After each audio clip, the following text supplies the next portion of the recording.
and nobody gonna give you nothing for nothing. You gotta work for what you get. You gotta get them shots off.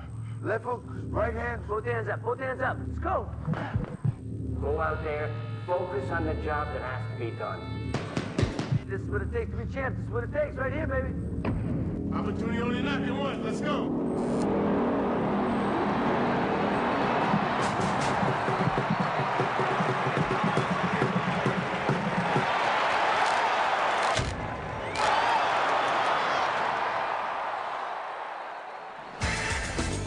Tonight on ShoBox, the new generation, a middle of the summer night in Southern California. And inside the Pechanga Resort and Casino, a big fight crowd is primed for a Friday night of wall-to-wall action. We're glad you can join us in Temecula, California for a boxing doubleheader on Showtime. Hi, everybody. I'm Nick Charles. And tonight, rising prospect Marvin Quintero makes his third ShoBox appearance. Quintero's coming off career best back-to-back wins on ShoBox, and he's a guy we want to see again. With that, let me welcome in my broadcast partner and pal, Steve Farhat. Steve, we love calling Quintero's fights. Lots of thrills, fun guy to watch. Nick, in this case, fun means offense, really good. Defense, not so good. Marvin Quintero just loves to fight, and we love him for it. In that sense, he reminds me of his stablemate and ShoBox alum Antonio DeMarco. Every time we do DeMarco, he says, I'm going to box more and fight less, and it never seems to turn out that way. Now, Marvin Quintero tonight, 130, junior lightweight. He's staying in this division. Can he become a contender at junior lightweight? We'll see, but watching his progress, we'll be watching very closely because he's such a fan-friendly fighter. If he keeps hitting the books, Marvin Quintero's maybe a year away from an engineering degree. And if he keeps hitting other junior lightweights, he's probably about a year away from becoming a contender at 130 pounds. Quintero's already fought on ShoBox twice. Against Nick Casal, Quintero got hit, but he hit Casal a lot more often. Against slick Wes Ferguson, same thing. So the long-term question for me, can Quintero improve his defense without infringing on his basic instinct to fight? Tyrone Harris is a hard fighter to figure. He has a strong amateur background, and he scored a couple of good wins as a pro, but when he moves up in class and the heat's turned up, he melts down, losing his strength and his speed seemingly all of a sudden.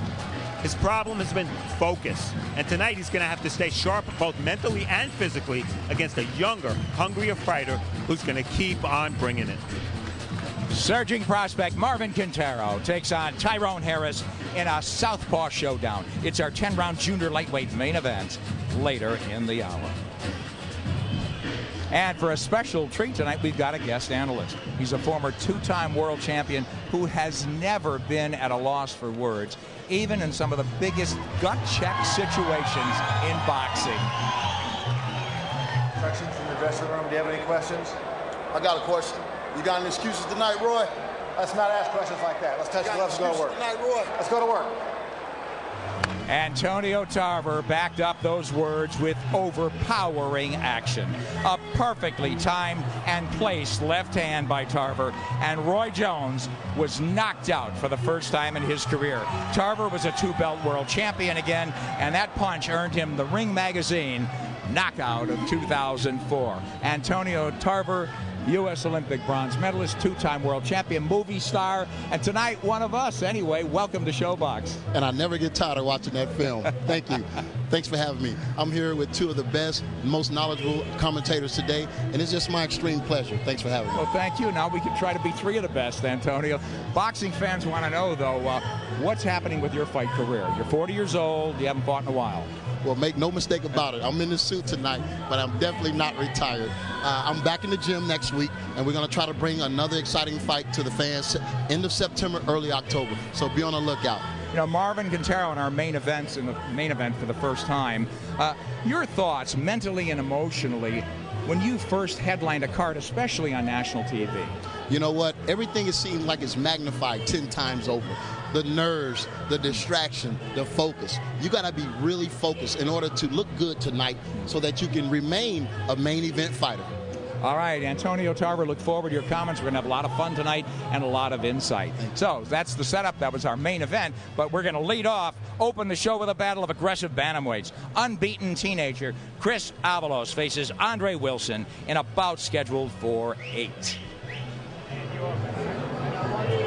19-year-old Chris Avalos from Lancaster, California, started boxing at 11, influenced by his father, who trains him now. Avalos won 96 junior amateur fights. He made it to the semifinals of the 2000 Olympic trials and turned pro early last year, feeling his natural aggression was more suited to that style. His preparation for this fight included sparring with world champion Stephen Loevano and title contender Bernabe Concepcion. Avalos is a pressure fighter with good power in both hands and coming off a first-round TKO win in May.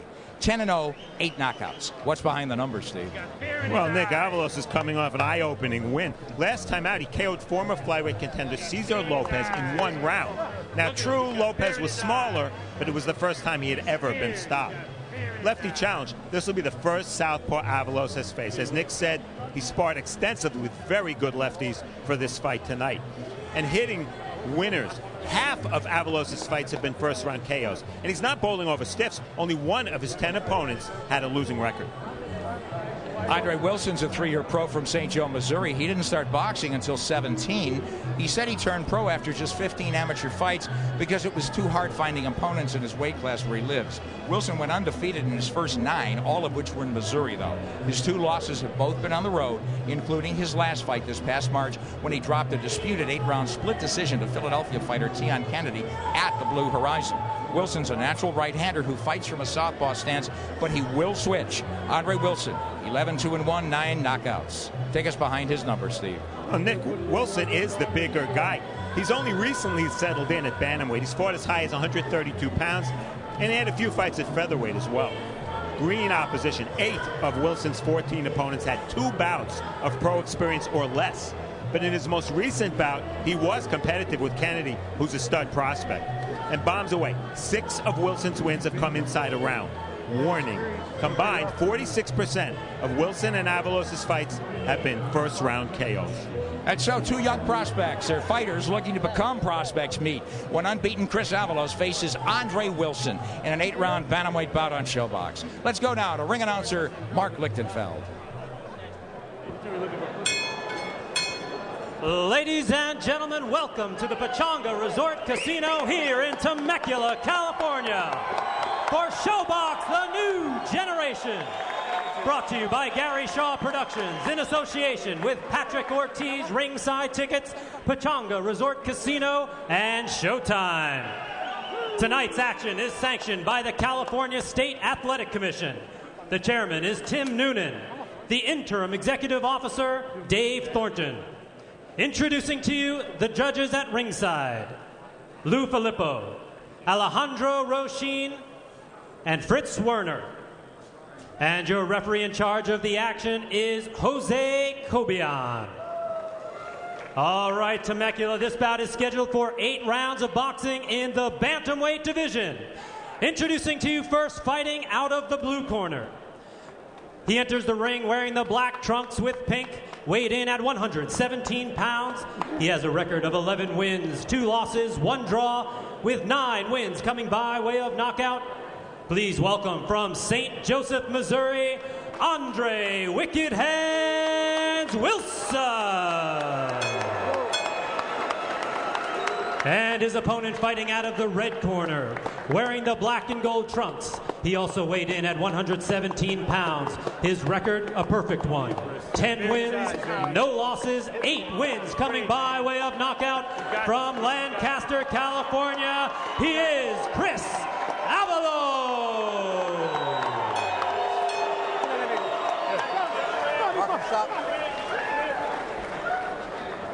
This is good, this is good. You've been given instructions. Any questions? Touch them up, come back with a bell. Good luck.